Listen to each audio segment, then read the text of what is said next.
Financieros.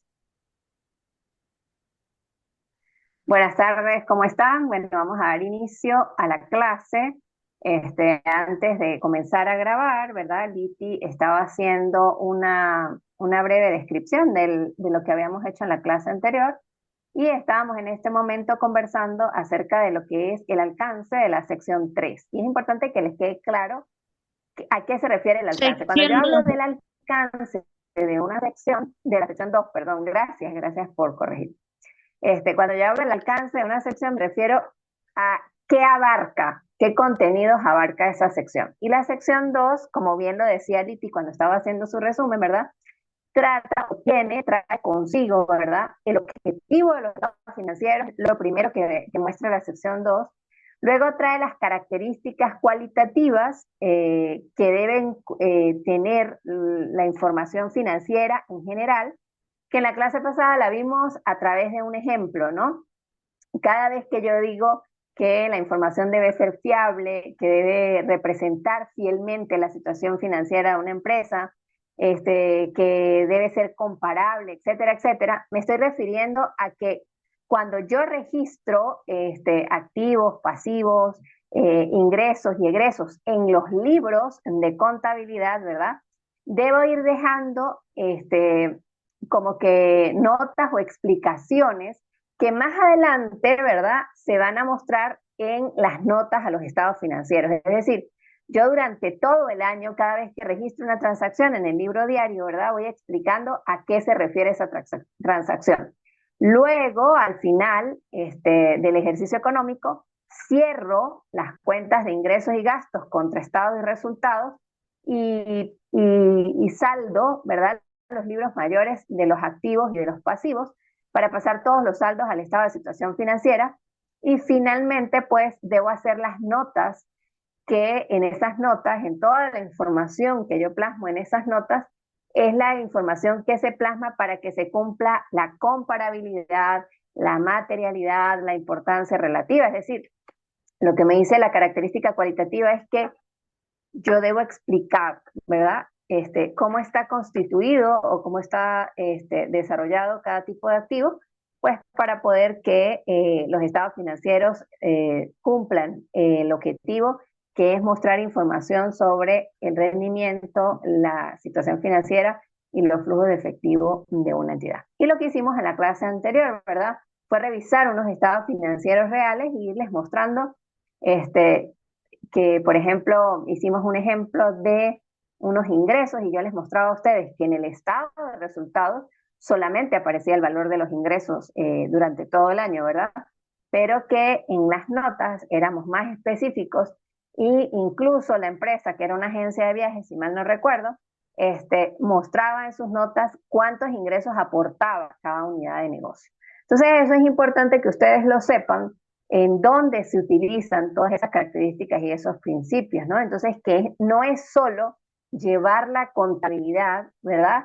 Y registrar esas transacciones en los estados financieros y registrar los números, pues las unidades monetarias de cuántos activos hay o cuántos ingresos hubo en todo el ejercicio económico o cuántos gastos hubo en todo el ejercicio económico, sino que además nosotros mostremos de dónde vienen esos ingresos, por qué se realizaron esos gastos, por qué se incurrió en esos gastos. Y fíjense que hace muchos años yo tuve la oportunidad de revisar los estados financieros de una caja de ahorro. Y uno de los gastos más relevantes que había dentro de la caja de ahorro era gastos de café. O sea, imagínense ustedes, café y azúcar para los empleados de la caja de ahorro y el dinero, o sea, yo me acuerdo que, bueno, eso hace muchos años, fue 10 años, 11 años cuando estaba haciendo la maestría, y nos dábamos cuenta de que, o sea, la caja de ahorro tenía como que 30.000 bolívares, en esa época era demasiado dinero, anuales en gastos relacionados con café, relacionados con viáticos y transporte, pagos de taxis, por ejemplo. Entonces allí uno empieza a verificar, oye, esta gente está gastando el dinero que no es de ellos, sino que es de sus asociados, en beneficios para los empleados, que sí, o sea, está bien que los gasten, ¿no? Pero lo sacan del dinero que era de todos los socios de la caja de ahorro. Entonces, bueno, ya cuando uno aprende, ¿verdad? Que esa información la puede buscar en las notas a los estados financieros, puede hacer reclamos, ¿verdad? Porque, por ejemplo, en el caso de esa caja de ahorros, yo pertenecía a esa caja de ahorros, y bueno, cuando vinieron como que los directivos de la caja de ahorros, pudimos quejarnos acerca de ese gasto, que era un gasto significativo dentro de todos los gastos administrativos, y que bueno, nos estaba perjudicando porque eran nuestros ahorros los que estaban utilizando para el consumo de los empleados de la sede central de la Caja de Ahorros. Entonces, bueno, a todo eso se refiere las características cualitativas. Lo que a mí me interesa es que ustedes entiendan que se deben cumplir todas esas características cualitativas, ¿sí? Pero que, ¿dónde se cumplen? En las notas, ¿sí? En las notas es donde yo hago cumplir que la información sea fiable, que sea verificable, etcétera, etcétera. ¿Ok? ¿Eso se entiende, chicos? ¿Tienen algún Sí, comentario? Ok. Este, bueno, dentro de esas características cualitativas, una de ellas, y no sé si llegamos hasta allí la clase pasada, ustedes me corrigen, ¿verdad? Era el equilibrio beneficio-costo, y es que este, cuando nosotros vamos a registrar la información dentro de las notas, ¿verdad? Y vamos a mostrar cómo han cambiado la situación financiera o cómo ha cambiado un activo o cómo han cambiado los ingresos dentro.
Ok, me quedé sin internet. El internet está malísimo. Ok. Es decir, que esos inmuebles en algunas oportunidades, por ejemplo, en el caso de Venezuela, esos inmuebles, pues, se devaluaron. ¿Se acuerdan cuando la crisis del 2014-2017, un inmueble que había costado $50.000 llegó a costar $13.000, por ejemplo, por las condiciones económicas del país? Entonces, en estas oportunidades, para que la información sea relevante, sea fiable, etcétera, etcétera, etcétera, ¿verdad? Se requiere, y para mostrar cuál es realmente el valor de esos inmuebles, se requiere eh, hacer análisis mostrando los resultados que elabore un perito. Entonces, para que ese perito determine cuál es el precio de mercado del inmueble. Pero el costo del peritaje es alto porque el perito agarra, hace un estudio de mercado, tiene que ir al registro principal a verificar cuáles son los precios de los inmuebles que se han vendido en el último tiempo, y presentar un informe de ese tipo pues, puede implicar algunos costos importantes. Entonces, ¿qué tiene que evaluar o a qué se refiere esto de equilibrio entre el costo de beneficio? La empresa, ¿verdad? Tiene que evaluar si el beneficio de presentar el valor real de mercado es mayor que el costo, ¿verdad? Que se refiere a los recursos humanos, tecnológicos para recopilar datos, ¿sí? Entonces, si la empresa lo está haciendo porque va a obtener un valor real, porque va a vender el inmueble a un mejor precio, o porque ese estado de situación financiera lo va a entregar a un inversionista o a una entidad financiera para que le brinde un dinero, para que preste un dinero, etcétera, etcétera. Y el beneficio de hacer esa revalorización del inmueble a través de un análisis o un peritaje es más alto que el costo de hacerlo, la empresa lo debería desarrollar. Pero de lo contrario, no debería desarrollar. No sé si alguien tiene algún comentario al respecto. Profesora, nosotros nos quedamos en usuarios principales. Ya habíamos Profe, pasado. ¿qué es Dime. peritaje? Disculpe usted. Peritaje es una revisión que hace un experto, ¿sí? Hay peritos evaluadores de inmuebles, de casas, se va al mercado, ¿verdad? Y se estudia cuáles son los precios de los inmuebles, de los inmuebles que hay alrededor. Eso es peritaje. También es peritaje cuando una persona choca y tiene un seguro de vehículo, ¿verdad? Y hay peritos evaluadores que dicen cuáles son los daños en que se incurrió en el vehículo, ¿verdad? Y cuál es el costo de esos daños. ¿No lo has visto, Dairubi? No, no lo había escuchado, profe. Gracias. Ok, a eso se refiere el peritaje. Bueno, los usuarios de este tipo de estados financieros, ¿verdad?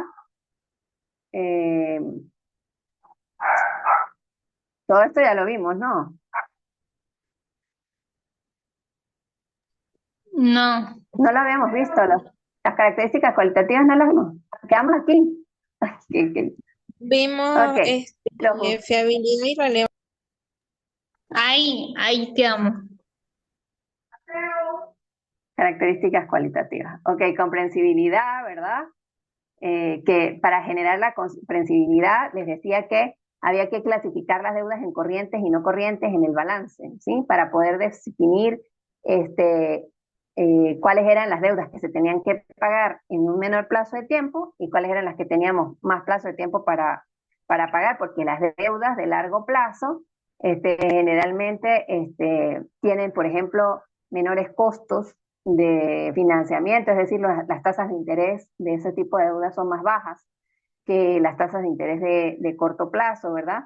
Entonces, es importante para comprender la situación financiera de una empresa hacer este tipo de cosas. Por ejemplo, clasificar las deudas en corrientes y no corrientes, clasificar los ingresos en ordinarios y extraordinarios, y esto nos permite la comprensibilidad. ¿Se entiende hasta allí? Sí, Sí, Ok. Ok, chévere. Entonces, otra característica era la relevancia, ¿verdad? Proporcionar información que sea útil para los inversionistas, tomar decisiones relacionadas con el suministro de recursos a la entidad. Por ejemplo, una empresa que está desarrollando un producto innovador, ¿verdad? Debería incluir en sus estados financieros detalles de los gastos en los que ha incurrido en investigación y desarrollo relacionados con ese proyecto. De tal manera que puede mostrarle a los inversionistas, ¿verdad? ¿Qué tan importante va a ser ese proyecto para la empresa? A eso se refiere la relevancia, ¿no? Mostrar toda esa información que sea útil para la toma de decisiones, ¿no? Por ejemplo, si ustedes van a hacer un proyecto, ¿verdad? Y le muestran a los inversionistas cuánto van a gastar, cuáles son las, las inversiones que van a realizar, pero también les dicen al inversionista, mire, de ese proyecto con esa inversión, yo aspiro que se van a incrementar las ventas en tanto por ciento, ¿verdad?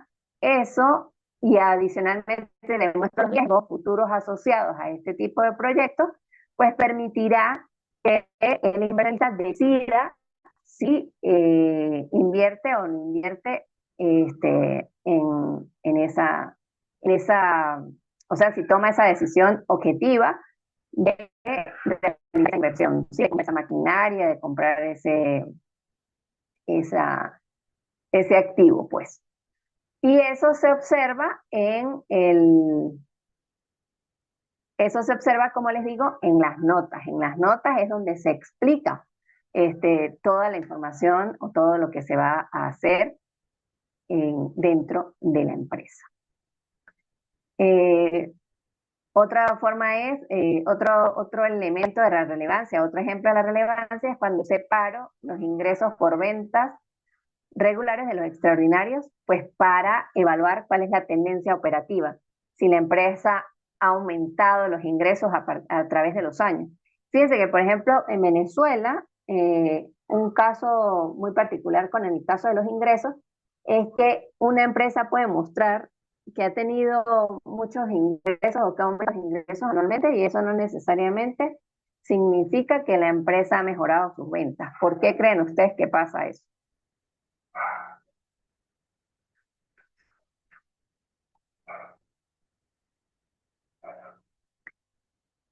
Imagínense una empresa, ¿sí? Track y registra en el año 2000, está haciendo estados financieros en bolívares. En el año 2024 registra ventas por 200.000 bolívares y en el año 2023 por 100.000 bolívares. ¿Por qué no necesariamente las ventas de 200.000 bolívares del año 2024 son iguales a las ventas o sea, son mayores que las ventas de 2023? Puede suceder que no vendió las mismas cantidades, aun cuando la cantidad en dinero sea mayor. ¿Por qué pasa eso, muchachos?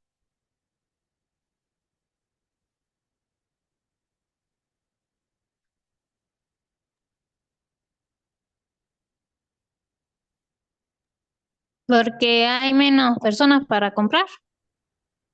No, por la devaluación, Adriana, tienes razón. Esa es la razón. Acuérdense que en el 2023 un dólar costaba como 30 bolívares, ¿no? Y ya vamos por 110, ¿verdad? Entonces, puede suceder que esos 200.000 bolívares del año 2024 sean 5.000 unidades, mientras que los 100.000 del año 2023 sean 100.000 unidades. ¿Me siguen? Sí, profe. Sí. Ok. Entonces, este, pues eso también es importante mostrarlo, ¿verdad? En las tendencias de los ingresos y por esa cuestión de la devaluación, los estados financieros se ajustan por inflación para mostrar cuál es la realidad de lo que se vendió en un determinado periodo. Otro concepto que es fundamental en los estados financieros, ¿verdad? Y que es como otra característica cualitativa, ¿verdad? Es la materialidad. Y depende de la naturaleza o magnitud de las partidas a las que se refiere la información, consideradas en el contexto de los estados financieros de la entidad. La información es material, dice la norma, si su omisión, distorsión o ocultación puede influir razonablemente en las decisiones de los usuarios principales de los estados financieros. Por ejemplo, dado que la materialidad es específica en cada entidad, depende del contexto, no se puede especificar un umbral cuantitativo uniforme para la materialidad ni predeterminar qué información podría ser material en una situación particular. Vamos a ver si aquí hay un ejemplo.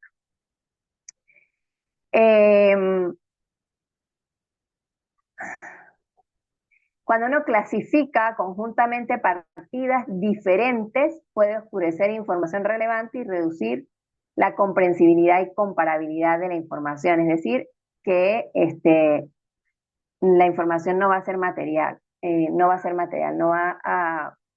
a tener la materialidad. La materialidad influye en cómo se presenta y se divulga la información, ¿ok? Cuando nosotros vamos a ver los estados financieros, ¿verdad? Ustedes más adelante verán que en el estado de situación financiera, por ejemplo, uno clasifica las partidas por títulos, ¿sí? Por ejemplo, les voy a decir un título, efectivo y equivalentes de efectivo. Eso es un título, ¿sí? Entonces, ¿qué se busca? Que dentro de ese título se incluyan todas las cuentas que formen parte del efectivo. Por ejemplo, si yo tengo depósitos en Mercantil, si tengo depósitos en Banesco, si tengo depósitos en una cuenta en Estados Unidos, si tengo depósitos si tengo dinero en efectivo en mi casa, ¿verdad? Este, todo eso es efectivo y equivalentes de efectivo. Pero si yo en esa cuenta incluyo, por ejemplo, unas cuentas por cobrar que no son efectivo y equivalente a efectivo, voy a dañar la información y la voy a distorsionar. Perdón, porque voy a decir que tengo más efectivo y equivalente a efectivo del que realmente tengo. Y voy a dañar la materialidad de la información financiera. ¿Se entiende?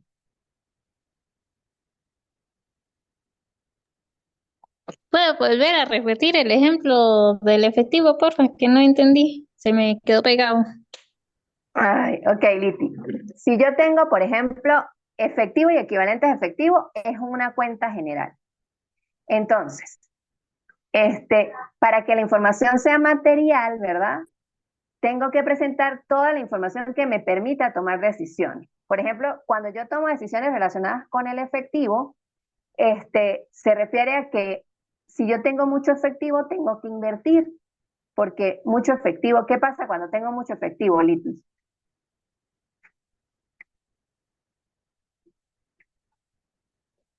¿Qué pasa si usted tiene mucho efectivo? Si usted en este momento tuviese 200.000 bolívares en su casa, ¿qué pasaría mañana?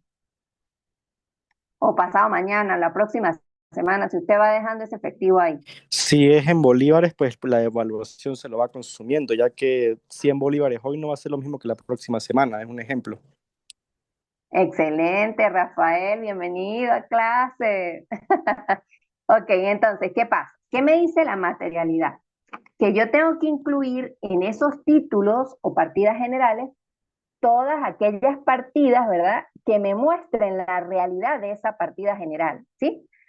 Porque, por ejemplo, les estoy dando un ejemplo con el efectivo, pero puede suceder con cualquier otra partida, ¿ok? Cuando yo hablo del efectivo, yo tengo que demostrar entonces en mi estado de situación financiera, en las notas de mi estado de situación financiera, ¿verdad?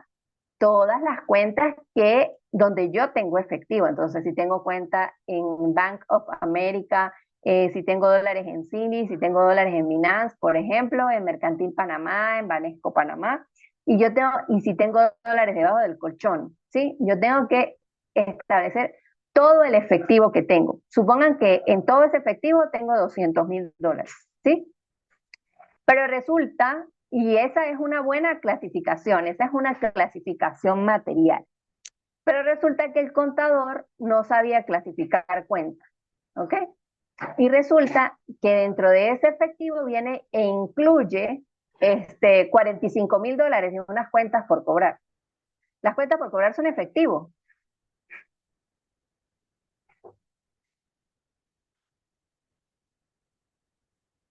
No, las cuentas por cobrar no son efectivo. Las cuentas por cobrar son las deudas que tienen otras personas conmigo porque no me pagaron la mercancía que yo les vendí. ¿Estamos claros? ¿Me siguen hasta ahí?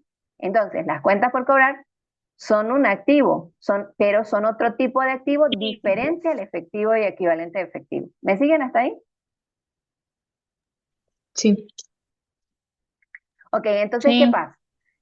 El contador viene y mete en la cuenta efectivo y equivalente a efectivo el saldo de las cuentas por cobrar.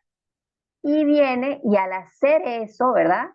Este, este, aumenta el valor del efectivo total. Y eso le resta materialidad a la información financiera porque está diciendo que la empresa tiene más efectivo del que debería. Entonces ahí la persona que está tomando decisiones, es decir, por ejemplo ustedes, los administradores, dicen, oye, hay que invertir este dinero, no sé qué tal, y toman un montón de decisiones, buscan en qué invertir, hacen todo el trabajo y resulta que ese dinero no existía. Entonces el contador, con ese error material que cometió, está dañando la materialidad de la información financiera. Otra cosa podría ser que eliminaría también la materialidad, que no coloque todas las cuentas que tienen efectivo, ¿sí? Omita algunas. Por ejemplo, tiene 100.000 dólares en Bank of America y eso nos mostraría que tiene, o no $100.000, tiene 100.000 bolívares en mercantil. Entonces, ¿qué pasa? Con esos 100.000 bolívares, el efectivo equivalente en efectivo suma 150.000 bolívares. Y el contador no lo omitió esta información. Entonces, cuando ustedes van a tomar decisiones, dicen, oye, no, solamente tenemos 50.000 bolívares. Entonces, tenemos que dejar esos 50.000 bolívares porque eso es muy poquito y eso lo necesitamos para las transacciones del día a día. Entonces, no hay que invertirlo, ¿verdad? Y resulta que no tienen eso, tienen 150.000. Cuando ustedes se dan cuenta que tienen los 150.000 bolívares, la plata se devalúa. Y entonces ya no tienen el mismo poder adquisitivo, sino que es muchísimo menos. Entonces, eso hace que la información pierda materialidad, porque a la hora de tomar decisiones no es útil. ¿Me siguen hasta ahí? Sí, Sí, profe. Excelente. Ok, bueno, aquí hay algunos ejemplos en las diapositivas que yo se las voy a dejar en el aula para que las vean y vean qué pasa con errores, ¿verdad?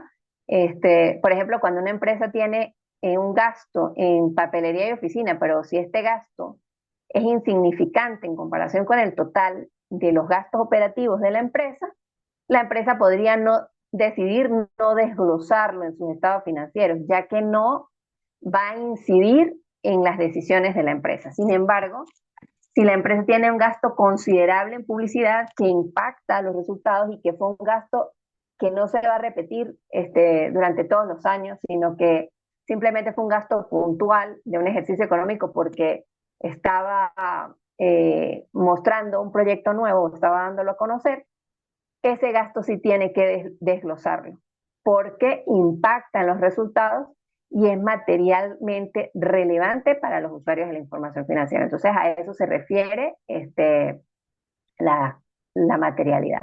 Otro ejemplo es cuando uno tiene cuentas por cobrar que están dudosas, que uno asume que la persona que las tiene no se las va a pagar a uno, porque la empresa uno sabe que está en quiebra, uno tiene que reflejar en el estado de situación financiera, en el estado de situación financiera, no, perdón. En las notas uno tiene que escribir, oye, yo tengo $300.000 de cuentas por cobrar, pero resulta que el cliente XX, el cliente Gustavo Pérez, por ejemplo, está en quiebra y lo más seguro es que esa persona no me vaya a pagar. De esa manera yo muestro la materialidad de la información financiera, ¿sí? Entonces, ¿dónde la muestro? Siempre, siempre, siempre cada característica cualitativa en las notas, ¿ok? Ahí es donde se cumple y donde se refleja esas características, ¿no? Otra característica es la fiabilidad, ¿sí? Y la fiabilidad es que la información financiera debe estar libre de errores materiales o sesgos y debe representar fielmente la realidad, ¿ok? Esencia sobre la forma, siempre se debe registrar las transacciones según su sustancia económica y no según solo la forma legal. La prudencia es otra característica que permite que la información sea fiable, ¿ok? La prudencia se refiere a un grado de cautela que debe tener el contador para no sobrevalorar activos ni subvalorar pasivos, ¿sí? Es decir, porque en algunas oportunidades, ¿verdad? El contador tendrá que tomar decisiones para colocar el valor actual de los activos. Y en ese caso, pues no puede decir que un apartamento, por ejemplo, cuesta $120.000 cuando él sabe que en el mercado ese apartamento no cuesta 120.000, cuesta 50.000. Entonces ahí debe tener prudencia para que la información sea fiable. Integridad debe incluir toda la información necesaria dentro de la materialidad y el costo, ¿sí? Recuerden que la materialidad es que se muestre todo lo que sea necesario para tomar decisiones, pero recuerden también que les hablé del costo-beneficio, ¿sí? Entonces, que lo que yo voy a mostrar no signifique que tenga que hacer unos análisis, unos informes hechos por expertos que me van a costar más de lo que cuesta el activo, ¿no? Entonces, a eso se refiere la fiabilidad, que tenga esencia sobre la forma, que haya prudencia a la hora de valorar los activos y que sea íntegra. Incluir toda la información también implica, ¿verdad? que no podemos ocultar o maquillar los estados financieros, ¿no? O tenemos que verificar que no estén maquillados, ¿no? Y bueno, eso forma parte de la ética también. Recuerden que, por ejemplo, el CENIAT, si uno no muestra toda la información, pues el CENIAT lo multa. Y la mayoría de los clientes, de los contadores, ¿verdad? Buscan, oye, no muestre esto, no muestre lo otro, pues para evadir impuestos, ¿ok? Entonces, bueno, hay que tener cuidado con eso, ¿no? Representación fiel es la misma fiabilidad, ¿verdad? Esta es otra diapositiva, estas diapositivas las hicieron los muchachos de contaduría. Dice que para que la información represente fielmente lo que y sea útil, ¿verdad? Para reflejar la realidad económica de las transacciones, debe ser completa, que incluya toda la información necesaria, que sea libre de error, esto es libre de sesgo, ¿verdad? Y que sea neutral, que sea objetiva. Otra característica fundamental es la comparabilidad, muchachos.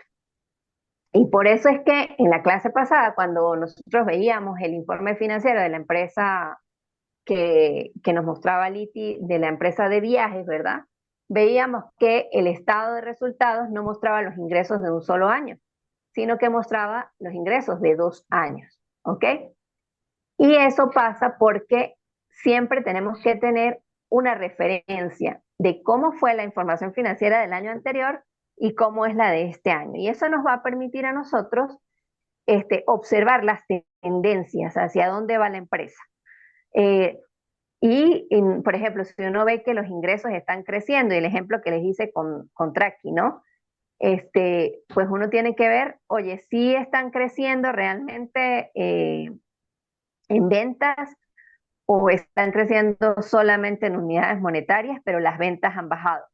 Y ser capaces de explicar todas esas situaciones. Entonces, la información financiera debe ser comparable, ¿ok? Comparable entre distintos periodos para una misma empresa y comparable con las empresas del sector económico. Yo no sé si yo les mostré a ustedes que sí se los mostré en una clase, ¿verdad? Nos metimos a la bolsa, ¿verdad? A Yahoo Finance y estuvimos viendo que había diferentes sectores y que habían diferentes empresas. Y si ustedes revisaron el índice IBEX 35, pudieron observar que ese índice es un índice de la Bolsa de Valores de España, pero que contiene estados financieros, o mentira, información financiera, ¿verdad? Del precio de las acciones de empresas de distintos sectores económicos, ¿verdad? Y ahí veíamos que habían bancos, a ver, ¿qué más había?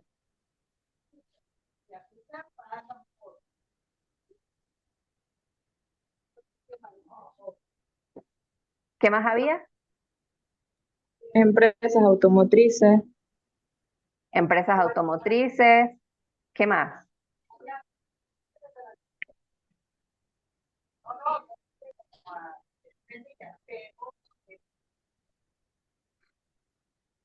¿Qué más había?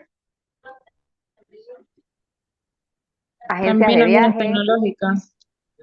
empresas tecnológicas, agencias de viaje, empresas constructoras, empresas de telecomunicaciones, de tecnología, de salud, ¿ok?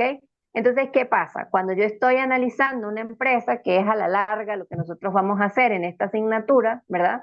Estamos viendo, haciendo todo un recorrido, viendo cómo se usa las características cualitativas para mostrar realmente en las notas cómo ha sido la situación financiera de una empresa, el rendimiento financiero, los flujos de caja, pero al final lo que nosotros vamos a lograr es entender una empresa a través de sus estados financieros, porque los estados financieros son el lenguaje de los negocios y a través de esos informes que nosotros podemos observar, podemos decir, oye, esta empresa creció, esta empresa va mal, esta empresa puede irse a la quiebra en un tiempo prudente y así sucesivamente.